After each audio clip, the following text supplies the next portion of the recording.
வணக்கம் நண்பர்களே. மே மாதம் 6ஆம் தேதி புதன்கிழமை 2026 கூத்தாடிவட்டை நண்பர்களுக்கு பணிவான வணக்கங்கள்.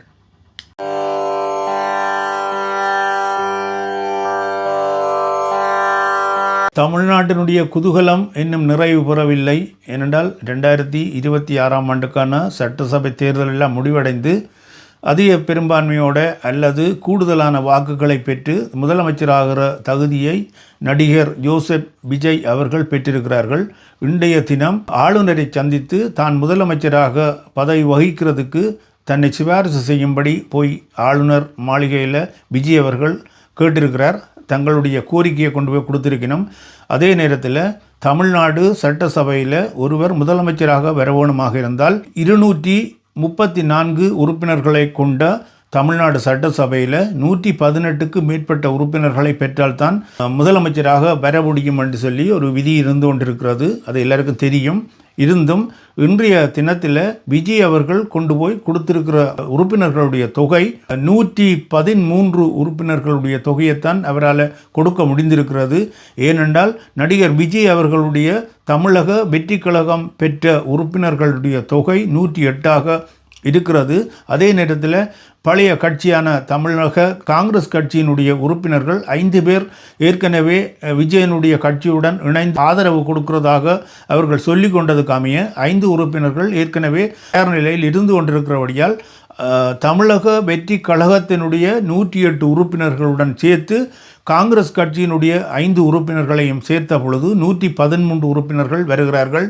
இன்னும் ஒரு 8-10 உறுப்பினர்கள் இருந்தால்தான் 118 தாண்டினதாக இருக்கக்கூடும். இப்படி இருக்கும் பட்சத்தில் இன்னும் சில கட்சிகள் விஜயினுடைய தமிழக வெற்றி கழகத்துக்கு ஆதரவு அளிக்கிறதுக்கு தயாராக இருக்கிறதாக சொல்லப்படுகிறது. அது விடுதலை சிறுத்தைகள் கட்சி உண்டு, மற்றது பாட்டாளி மக்கள் கட்சியினுடைய 2 உறுப்பினர்கள். இவர்கள் விஜயினுடைய தமிழக வெற்றி கழகத்துக்கு தங்களுடைய ஆதரவை கொடுத்து முதலமைச்சராக பதவி வகிக்கிறதுக்கு விஜய்க்கு தாங்கள் ஆதரவளிக்கிறோம் என்று சொல்லியிருக்கிறோம். அதே நேரத்தில் 2 கம்யூனிஸ்ட் கட்சிகளுக்கும் தலா 2 ஒவ்வொன்றோ உறுப்பினர்கள் இருக்கிறார்கள். எல்லாம் சேர்க்கும் பொழுது விடுதலை சிறுத்தைகளுடைய 2 உறுப்பினரும் மற்றது பாட்டாளி மக்கள் கட்சியினுடைய 1-2 உறுப்பினரும் சேர்த்து இன்னும் கம்யூனிஸ்ட் கட்சியினுடைய உறுப்பினர்களையும் சேர்த்தால் அதில் ஒரு 5-6 உறுப்பினர்கள் வருவார்கள். அப்படி பார்க்கும் பட்சத்தில் 113ஓட 119ஆக உறுப்பினர்கள் தொகை கிடைக்கப்பெறும் என்றபடியால் விஜயினுடைய தமிழக வெற்றி கழகம் ஆட்சி அமைத்து தமிழக முதல்வராக விஜய் அவர்கள் வருவதற்கு எந்த தடையும் இருக்காது.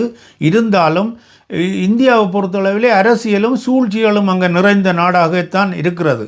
ஒவ்வொரு மாநிலத்தினுடைய ஆளுநராக இருக்கிறவர் அது மத்திய அரசனுடைய ஒரு ஏஜென்ட் மாதிரி தான் நாங்கள் இருந்து கொண்டிருப்பார். இப்பொழுது என்ன மாதிரி அவர்களுடைய திட்டம் என்றால் அண்ணா திராவிட முன்னேற்ற கழகம் மத்திய அரசுடன் நெருக்கமான கட்சியாக இருந்து கொண்டிருக்கிறது. சட்டசபை தேர்தலில் போட்டியிட்ட பொழுதும் பாரதிய ஜனதா கட்சியும் அண்ணா திராவிட முன்னேற்ற கழகமும் ஒன்றாக இணைந்து கூட்டணியாக போட்டியிட்ட கட்சியாகத்தான் இருக்கிறது. ஆனபடியால் அண்ணா திராவிட முன்னேற்ற கழகத்தை விஜயினுடைய கட்சியுடன் இணைத்து ஆட்சி அமைக்க வைத்தால் வருங்காலங்களில் தங்களுடைய செயற்பாடுகளை இலகுவாக நடைமுறைப்படுத்தி விடலாம் என்று நினைச்சு ஆளுநர் சொல்லியிருக்கிறார். நீங்கள் அறுதி பெரும்பான்மைக்கு தேவையான உறுப்பினர்களுடைய பெயர்களை கொண்டு வந்து தாருங்கோ, தந்ததுக்கு பிறகு நீங்கள் ஆட்சி அமைக்கிறதுக்கான வேலைகளை செய்யலாம் என்று சொல்லியிருக்கிறார். அவர் மறுக்கவில்லை. ஏனென்றால் விதி அல்லது மரபு ஒன்று இருக்கிறது. தமிழ்நாட்டில் ஒரு கட்சி ஆகக்கூடிய இடங்களை பெற்றால் ஆட்சி அமைக்க கோரம் காணாதென்றாலும் இன்னும் ஒரு 2 வாரங்களுக்கு இடையில் நாங்கள் அதை நிறைவு செய்து தருவோம் என்று சொல்லி ஆட்சி அமைக்கலாம். அந்த 2 வாரங்களோ அல்லது 1 மாதத்துக்குள்ள தங்களுடைய அந்த உச்ச பெரும்பான்மையை சமர்ப்பிக்காத பட்சத்தில் முதலமைச்சர் பதவியை அவர் ராஜினாமா செய்து போட்டு போக வேண்டி வரும். அல்லது முதலமைச்சர் பதவி அப்படியே தானாகவே இல்லாமல் போகிற மாதிரியான ஒரு நிலைப்பாட்டை கொண்டு வந்துவிடும். அப்படியெல்லாம் நடக்காது. ஆனால் இன்றைக்கு மத்திய அரசு ஒரு தந்திரமாக இப்படி ஒரு நிலைப்பாட்டை எடுத்திருக்கிறது என்று சொல்லப்படுது. நாளைய தினம் முதலமைச்சராக பொறுப்பேற்கிறதுக்கு இருக்கிறார் என்று சொல்லித்தான் விஜய் இருக்கிறார் என்ற மாதிரி தான் அறியக்கூடியதாக இருந்தது. ஆனால் அது நடக்காது போல இருக்குது. ஏனென்றால் பெரும்பான்மை அத்தனை பேருடைய பெயரையும் கொண்டு வாருங்கோ என்று சொல்லி ஆளுநர் சொல்லியிருக்கிறார் என்று சொல்லினோம். சரி, இது ஒரு பக்கம் ஒரு செய்தியாக இருந்தாலும் தமிழ்நாடு முதலமைச்சராக விஜய் வந்தார் என்றால் என்னென்ன நன்மைகள் தமிழ் மக்கள் எங்களுடைய ஈழத்தமிழ் மக்களுக்கு கிடைக்கும் என்று பார்த்தால் எதுவும் கிடைக்காது என்றுதான் எங்களுடைய பார்வை. சில வேளையில் சொல்ல முடியாது. ஏனென்றால் ஒரு திராவிட கட்சி இல்லாத ஒரு கட்சி ஒன்று இந்த முறை தான் இந்த 70 ஆண்டுகால அரசியல் வரலாற்றில் விஜயனுடைய ஒரு கட்சி தான் திராவிட கட்சி இல்லாத ஒரு கட்சி பெரும்பான்மை பெற்று ஆட்சியை அமைக்கிற கட்சியாக இருக்கிறபடியால் அவருடைய மனம் எப்படியான எண்ணப்பாடு இருக்கிறது, கொள்கை ரீதியாக என்னென்ன செய்வார் என்று நாங்கள் முன்கூட்டியே சொல்ல முடியாது. ஆனால் ஒரு நடந்து வந்த நடவடிக்கைகளையும் பார்க்கும் பொழுது, நடந்து வந்த பாதைகளை பார்க்கும் பொழுது இந்திய அரசியல்வாதிகள் ஏதாவது செய்வார்களாயிருந்தால் சந்தேகத்துக்கிடமாகத்தான் பார்க்கக்கூடியதாக இருக்கிறது. ஒரு காலகட்டத்தில் முற்றுமுழுதாக இந்திய தமிழர்களையும் தமிழ்நாட்டு தமிழர்களையும் நம்பி இருந்தது தான் தமிழீழ மக்களும் தமிழீழத்தினுடைய போராட்ட தலைவர்களும் அப்படித்தான் நம்பி இருந்தவர்கள். ஆனால் ஒன்றுமே கிடைக்கவில்லை என்ற பட்சத்தில் இனி விஜயாலே என்ன நடக்குமோ என்று தெரியவில்லை. அதே நேரத்தில் கச்சதீவை திரும்ப பெறுவோம் என்று சொல்லி தமிழக மக்களை ஏமாற்றிய அரசியல்வாதிகள் வாக்கு பெற்று கொண்டிருக்கிறவர்கள். அது கருணாநிதியிலிருந்து இன்றைய விஜய் சீமான் வரைக்கும் கச்சதீவை இலங்கையிடமிருந்து திரும்ப பெறுவோம் என்று சொல்லி நிறைய வாக்குறுதிகளை தமிழக மக்களுக்கு கொடுத்திருக்கிறார்கள். தமிழக மீனவர்களுக்கு கொடுத்து அவர்களுடைய வாக்குகளை பெற்றிருக்கிறார்கள். இப்படி பார்க்கும் பொழுது இது நடக்குமோ என்று கேட்டால் நடக்காது. ஏனென்றால் அந்த கச்சதீவை தாரவார்த்து இலங்கைக்கு கொடுத்ததே முன்ன நாள் முதலமைச்சராக இருந்த கருணாநிதி தான் அதை செய்து கொண்டவர். இந்திரா காந்தியினுடைய ஆட்சியில் ஒரு நெருக்கடியின் போது தன்னுடைய ஆட்சியை தக்க வைக்கிறதுக்காக இந்திரா காந்தி அம்மையாரும் ஸ்ரீமாவோ பண்டாரநாயக்காவும் ஒரு ஒப்பந்தம் செய்து கச்சதீவை இலங்கைக்கு கொடுத்த பொழுது முதலமைச்சராக இருந்தது கருணாநிதி என்றுதான் அறியக்கூடியதாக இருக்கிறது. ஆனால் கருணாநிதி பிறகு வந்த காலங்களில் கச்சதீவை தாங்கள் இலங்கையிடமிருந்து மீட்கிறதுக்காக மத்திய அரசுடன் போராடுவோம் என்று சொல்லி போலியான வாக்குறுதிகளை செய்து கொண்டிருந்தது. இதே போல ஜெயலலிதாவும் அதே கருத்துக்களை வச்சவராக இருந்திருக்கிறார். மற்றது கோபாலசாமி அவர்களும் தான் வாக்கு வாங்குறதுக்காக கச்சதீவை திரும்ப பெறுவோம் என்று சொல்லியிருக்கிறார். சீமான் மேடைக்கு மேடை கச்சதீவை தான் திரும்ப பெறுவோம், படை அணியை அனுப்பி கச்சதீவை தான் பெற்றுவிடுவேன் என்ற மாதிரி எல்லாம் முழங்கியிருக்கிறார். அதே போல விஜய் கூட கடைசி வரைக்கும் கச்சதீவை தான் பெற்றுத் தருவேன் என்று வாக்குறுதி அளித்திருக்கிறார். இது நடக்கவே நடக்காது, எழுதி வைத்துக் கொள்ளுங்கள். இனி வரும் அரசியல்வாதிகளும் கச்சதீவை இலங்கையிடமிருந்து பெற்றுத் தருவோம் என்று சொல்லி வாக்குறுதிகளை கொடுத்து அவர்களுடைய வாக்குகளை வாங்கி தாங்கள் வெற்றி பெறுவார்களே தவிர கச்சதீவை இனி ஒருபோதும் திருப்பி பெற முடியாது என்றதையும் சொல்லிக்கொண்டு இன்னும் ஒரு கருத்து ஒன்று இருக்கிறது. இந்தியாவிலிருந்து இலங்கைக்கு ஒரு வீதி அமைப்போம். இது உங்களுக்கு தெரியும். சிங்கள தீவினிற்கோர் பாலம் அமைப்போம், சேதுவை நீடுறுத்தி வீதி சமைப்போம் என்று சொல்லி பாரதியார் பாடிய பாடல் ஒன்று இருக்கிறது. அந்த காலத்திலிருந்து இந்தியாவிலிருந்து இலங்கைக்கு ஒரு வீதி அமைக்கிற மாதிரியான திட்டம் இருந்து கொண்டிருந்தது என்பதை அறியக்கூடியதாக இருக்கிறது. இது சமீபத்தில் கூட பாலம் ஒன்று அமைக்கிறதுக்கான திட்டமும் படங்கள் வரையப்பட்டதாகவும் அறியப்பட்டிருந்தது. நினைச்சு பார்க்க முடியாது, அது நடக்கவே நடக்காது. இது இலங்கையில் உள்ள ஒரு புத்தபிக்குகளும் ஒத்துக்கொள்ள மாட்டார்கள். இலங்கையில் உள்ள சிங்கள அரசாங்கமும் அதை ஒத்துக்கொள்ளாது. அதே நேரத்தில் இந்தியாவில் உள்ளவர்கள் வீதி அமைப்போம், வீதி நாளைக்கு வருது நாளண்டைக்கு வருது என்று சொல்லிக்கொண்டே இருப்பார்களே தவிர அது நடக்காது. அதே போல் ஈழத்தமிழ் மக்களுக்கு அரசியல் தீர்வை பெற்று தருவார்கள் இந்த தமிழ் அரசியல்வாதிகள் என்று நீங்கள் நம்பினீர்கள் என்றால் அதே போல் ஒரு மடத்தனம் ஒன்றுமே இல்லை. இன்றைக்கு இருக்கிற எம்பிகளில் இருந்து அந்த காலத்திலிருந்து சொல்லி கொண்டிருக்கணும், பேச்சுவார்த்தை நடத்துவினும், மத்திய அரசோட பேச்சுவார்த்தை நடத்துவினும், தமிழகத்தில் உள்ள எம்ஜிஆர் கருணாநிதியோட பேச்சுவார்த்தை நடத்துவினும், ஜெயலலிதாவோட பேச்சுவார்த்தை நடத்துவினும் ஒரு அங்குலம் இறக்கினதாக நடக்கவில்லை. மேலும் மேலும் சிக்கல்களும் மேலும் மேலும் துன்பம்தான் தமிழ் ஈழ மக்களுக்கு கிடைச்சிருக்குதே தவிர ஒரு விதமான முன்னேற்றமும் அங்கே கிடைச்சதாக காணவில்லை. கொஞ்சம் கொஞ்சமாக வடக்கு பகுதியை, யாழ்ப்பாண பகுதியை தமிழகத்துடன் இணைக்கிற மாதிரியான கலாச்சார ஒரு பிணைப்புகளை கொண்டு வர மாதிரியான திட்டங்களை இந்திய மத்திய அரசு மெல்ல மெல்லமாக செய்து கொண்டிருக்கிறது. அது திருவள்ளுவர் கலாச்சார மண்டபமாக இருக்கலாம், திருவள்ளுவருக்கான ஒரு அரண்மனை கட்டினதாக இருக்கட்டும், இப்படி ஒரு கலாச்சார ரீதியாக அந்த மக்களை தங்கள் பக்கம் இழுக்கிறதுக்கான வேலை செய்து கொண்டிருக்கிறது. ஆனால் அரசியல் தீர்வோ மக்களுக்கான ஒரு நன்மையோ இந்தியாவாலே எங்களுக்கு கிடைக்கவே போகிறதில்லை.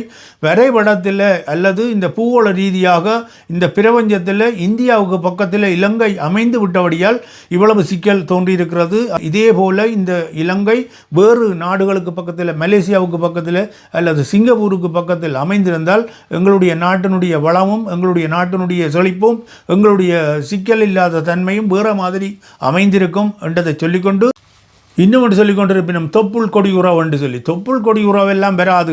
ஒரு தாய் பெற்ற பிள்ளைகளில் தான் தொப்புள் கொடி உறவு என்று சொல்லலாம். இல்லை, இன்னும் கொஞ்சம் கூட சொல்கிறதாக இருந்தால் ஒரு தாயும் அந்த தாயினுடைய சகோதரியும் வேறு ஒரு தாயிடம் இருந்து பிறந்து, ஒரு தாய்க்கு 2-3 பெண்கள் பிறந்து அவர்களுடைய பிள்ளைகள் அல்லது அவர்களுடைய பரம்பரையில் வருகிறவர்களை மட்டும்தான் தொப்புள் கொடி உறவு என்று சொல்லலாம். இது இந்தியாவில் உள்ள தமிழர்களுக்கும் எங்களுக்கும் தொப்புள் கொடி உறவும் கிடையாது, ஒன்றும் கிடையாது. இது வாக்கு வாங்குறதுக்காகவும் அரசியல் செய்கிறதுக்காகவும் ஏமாற்றுக்காகவும் சொல்லிக்கொள்கிற வார்த்தையை தவிர தொப்புள் கொடி உறவுன்றதெல்லாம் வரவும் வராது.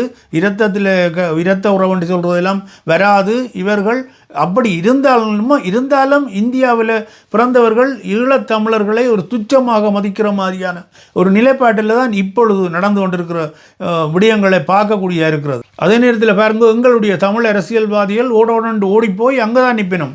தமிழக முதல்வர் ஸ்டாலினை சந்திக்கிறோம், அவர்களுடன் பேச்சுவார்த்தை நடத்துகிறோம், மத்திய அரசுக்கு அழுத்தம் கொடுக்குறதுக்கு பேசி கொண்டிருக்கிறோம் என்று சொல்ல அங்கே உள்ள திருமாவளவன் என்று ஒருத்தர், அவரை போல ஒரு திருடர் ஒருத்தரும் இல்லை. அவர் சமீபத்தில் வந்து முள்ளிவாய்க்கால் முற்றத்தில் வந்து சப்பாத்து கலட்டாமலுக்கு முள்ளிவாய்க்காலில் மாலை போட்டுட்டு போனவர். அப்படியான ஒரு ஆக்கள், ஒரு கலாச்சார பண்பாடு தெரியாத ஒரு மனுஷர் தான் அவர்களை போய் நம்பிக்கொண்டு போய் எங்களுடைய ஆக்கள் போய் சமீபத்தில் உங்களுக்கு தெரியும், கஜேந்திரகுமார் நம்பலம் போய் நின்றார், ஸ்ரீதரன் போய் நின்றார், பேந்து பார்த்தால் சுமந்திரன் போய் நின்றார். அங்கே போய் நின்று என்ன வாங்கி கொண்டு வந்தார்கள்ன்றா ஒன்றுமே இல்லை. அங்கே அவர்கள் தங்களுடைய ஆட்சியையும் தங்களுடைய ஊழலையும் அப்படியே வளர்த்து கொண்டிருப்பார்கள். தங்களுடைய தாங்கள் அரசியல் செய்கிறதுக்காக ஈழ மக்களுக்கு நாங்கள் இதை செய்ய போகிறோம் என்று சொல்லி ஈழத்தில் உள்ள எம்பிக்களை கூப்பிட்டு அங்கே வச்சு தங்களுடைய அரசியலை வளர்த்து கொள்றதுக்கு முயற்சி செய்வார்களே தவிர ஒற்றுபோதும் எங்களுக்கு எதுவும் செய்ய மாட்டார்கள். அது விஜயா இருக்கட்டும், சீமானா இருக்கட்டும், எவராக இருந்தாலும் இந்த காலம் தீர்மானித்து ஒரு மாற்றத்தை கொண்டு வந்தால் ஒழிய இந்த அரசியல்வாதிகளை நம்புறது அவ்வளவு முட்டாள்தனம் என்று சொல்லிக்கொண்டு, இப்போ கடைசியாக கூட ஒரு எம்பி பாராளுமன்றத்தில் கதைக்கிறார். முதலமைச்சர் விஜய் அவர்கள் பதவி ஏற்கும் பொழுது நான் அந்த இடத்திலிருந்து என்னுடைய 2 கண்ணாலேயும் அந்த காட்சியை பார்க்கணும்னு சொல்லி பார்த்து அவர் சந்தோஷப்பட்டு வீடியோவை எடுத்து கொண்டு போட்டு 4 லைக் வாங்கலாம் அல்லது வியூவை கூட்டலாமே தவிர விஜய் அவர் தன்னுடைய வேலையை பார்த்து கொண்டிருப்பார். அவர் இவ்வளவு காலம் என்ன செய்தவர் என்று ஒன்று இருக்குது. அவர் அந்த நாட்டில் உள்ள மக்களே வெள்ளம் புயலில் அம்பிட்ட பொழுது எல்லாத்துக்கும் அவர் வெளியில் போகிறதே இல்லை. அவர் வீட்டுக்குள்ளே இருந்துட்டு எங்கேயாவது ஒரு நேரத்தில் ஒரு விடயத்துக்கு போயிருக்கிறார். ஏனென்றால் ஒரு நெருக்கடி காரணமாக போக வேண்டிய விடயம் இருந்திருக்கிறது. அரசியல் கட்சி ஒன்றை தொடங்குறதுக்கான திட்டத்தோடு இருந்தபடியால் மக்களை போய் சந்திக்க வேண்டிய இருந்திருக்கிறது. இருந்தாலும் நான் அவரை கடைசி ஆளாக நான் குறைத்து மதிப்பிடவில்லை. ஏனென்றால் திராவிடம் என்று சொல்லாமலுக்கு ஒரு தமிழக வெற்றி கழகம் என்று சொல்லி தொடங்கி ஒரு 2 வருடங்களுக்கு தொடங்கி அந்த மனுஷன் வெற்றி பெற்றிருக்கிறார். மக்கள் ஏதோ வாக்களிச்சிருக்கணும். அது சினிமா மோகமாக இருக்கட்டும், ஒரு அறியாமையாக இருக்கட்டும், அது ஒரு சினிமா கவர்ச்சி என்று தான் சொல்லக்கூடியதாக இருக்கிறது. ஏனென்றால் இந்தியாவில் சினிமா கவர்ச்சியை தாண்டி ஒன்றுமே இல்லை. சினிமா நடிகர்கள் என்றால் அவர்கள் வானத்திலிருந்து வந்தவர்கள், கடவுளுக்கு மேலானவர்கள் என்று நினைக்கிற மாதிரியான ஆக்கள்லாம் இருந்து கொண்டிருக்கணும். நடிகர் விஜய் அவர்கள் ஒருவேளை அவரும் ஒரு அதிகமான வயதானவராக இல்லை, ஒரு 50-51 வயது கொண்டவராக இருக்கிறபடியால் அவரிடம் போதிய அளவு சொத்துக்களும் இருக்கிறது. ஆனபடியால் காசுகளும் தேவையண்டில்லை, பெரிய ஊழல் செய்ய வேணும் என்ற தேவை இருக்காதபடியால் ஒருவேளை நல்லதும் நடக்கலாம். நடந்தால் அவரை போற்றுவோம், வாழ்த்துவோம். இருந்தாலும் விஜய் அவர்கள் இந்த திராவிட கட்சிகளை தூக்கி எறிஞ்சு போட்டு ஒரு முதலமைச்சராக வருகிறார் என்றைக்குள்ள அதுக்கு நாங்கள் வாழ்த்தி வரவேற்று அவருக்கு அவருடைய முதலமைச்சர் பதவி இனி வருங்காலங்களில் நன்றாக மக்களுக்கு நன்மைகளை செய்து ஈழ மக்களுக்கும் அவரால் முடிந்த உதவிகளை செய்து தொடர வாழ்த்தி கொண்டு இந்த செய்தியை இத்துடன் முடித்துக்கொண்டு இன்னும் ஒரு செய்தியை சந்திப்போம். கூத்தாடிப்பட்ட யூடியூப் சேனலை புதிதாக பார்க்குற நண்பர்கள் தயவுசெய்து சப்ஸ்கிரைப் செய்து நண்பர்களுக்கும் தெரியப்படுத்தி தொடருங்கள். இந்த செய்தி பற்றிய ஒரு கருத்தொன்று உங்களுக்கு இருக்கும். அந்த கருத்தை தயவுசெய்து மறக்காமல் ஒரு 2 வரிகளில் கருத்து பகுதியில் பதிவிட்டு விடுங்கள் என்று கேட்டுக்கொண்டு இன்னும் ஒரு செய்தியில் சந்திக்கும் வரை மகிழ்ச்சியுடன் இருப்போம். மகிழ்ச்சியானதை செய்வோம். மகிழ்ச்சியானதை பற்றியே அடுத்த அடி எடுத்து வைப்போம். நன்றி, வணக்கம்.